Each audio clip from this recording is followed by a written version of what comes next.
नमस्कार मंडळी. चला मस्त मार्केटसारखा जाळीदार मऊसूत असा ढोकळा तयार करूया.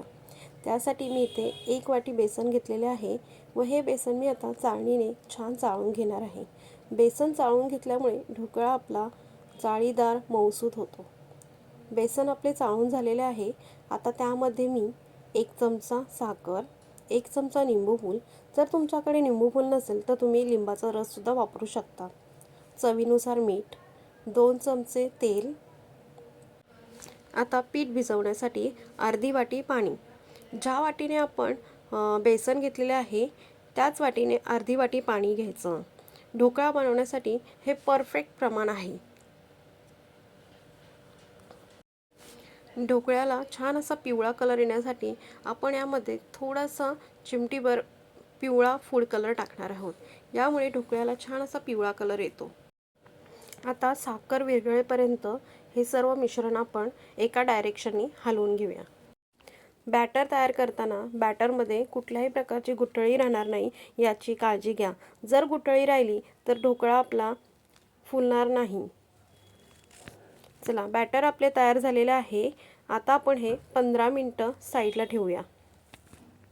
आता ज्या भांड्यामध्ये आपण ढोकळा स्टीम करणार आहोत त्या भांड्याला आतून चारी बाजूनी तेल लावून घेऊया, म्हणजे ढोकळा आपला भांड्याला चिकटणार नाही. चला, भांड्याला तेल लावून झालेलं आहे. आता आपण ढोकळ्यासाठी फोडणी तयार करून घेऊया. फोडणीसाठी एका पॅनमध्ये 4 चमचे तेल टाकून त्यामध्ये अर्धा चमचा मोहरी टाकून घेऊया. मोहरी छान तडतडली की त्यामध्ये उभ्या कापलेल्या हिरव्या मिरच्या, कढीपत्त्याची पाने टाकून तेलावर छान परतून घेऊया. त्यानंतर अर्धा ग्लास पाणी व 2 चमचे साखर टाकून साखर विरघळेपर्यंत एक उकळी आणून घेऊया. साखर विरघळली की गॅस बंद करून घेऊया व फोडणी छान थंड करून घेऊया. फोडणी आपली तयार झालेली आहे. आता आपण ढोकळा स्टीम करून घेऊया. ढोकळा स्टीम करण्यासाठी मी इथे कढई घेतलेली आहे. कढईमध्ये 1 तांब्या पाणी टाकून त्यामध्ये कुकरमध्ये आपण जी जाळी ठेवतो ती जाळी मी कढईमध्ये ठेवलेली आहे. आता झाकण मारून पाण्याला मी एक उकळी काढून घेणार आहे. पीठ भिजून 15 मिनिटं झालेली आहेत. आता पिठामध्ये अर्धा चमचा बेकिंग पावडर, अर्धा चमचा बेकिंग सोडा व थोडेसं पाणी टाकून एका डायरेक्शननी पीठ छान हलवून घेणार आहे.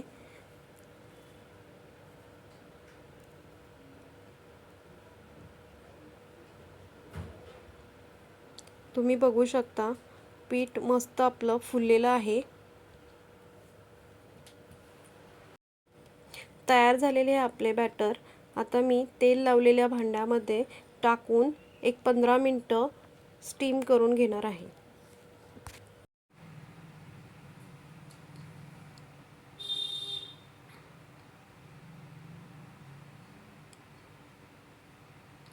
पंधरा मिनिटं झालेले आहेत.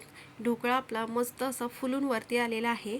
आता आपण तो एक अर्धा तास थंड करून घेऊया. ढोकळा आपला थंड झालेला आहे. आता आपण चाकूच्या साहाय्याने तो कट करून घेऊया.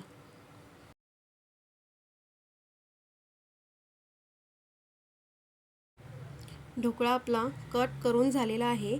आता आपण ढोकळ्यावरती तयार केलेली फोडणी, खवलेलं ओलं खोबरं, बारीक चिरलेली कोथिंबीर टाकून ढोकळा खाण्यासाठी सर्व करूया. तुम्हाला सांगते मंडळी, या पद्धतीने ढोकळा तुम्ही नक्की करून बघा. तुमचा ढोकळा अजिबात बिघडणार नाही, एकदम परफेक्टच तयार होईल.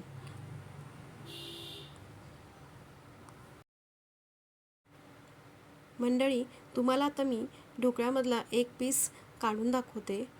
तुम्ही बघू शकता ढोकळा आपला मस्त असा मार्केटसारखा मऊ, लुसलुशीत आणि जाळीदार झालेला आहे. मंडळी, या पद्धतीने ढोकळा नक्की तयार करून बघा. 100% गॅरंटी देऊन सांगते की ढोकळा तुमचा अजिबात बिघडणार नाही. जर तुम्हाला माझी ही रेसिपी आवडली असेल तर चॅनलला लाईक, शेअर आणि सबस्क्राईब करायला विसरू नका. धन्यवाद.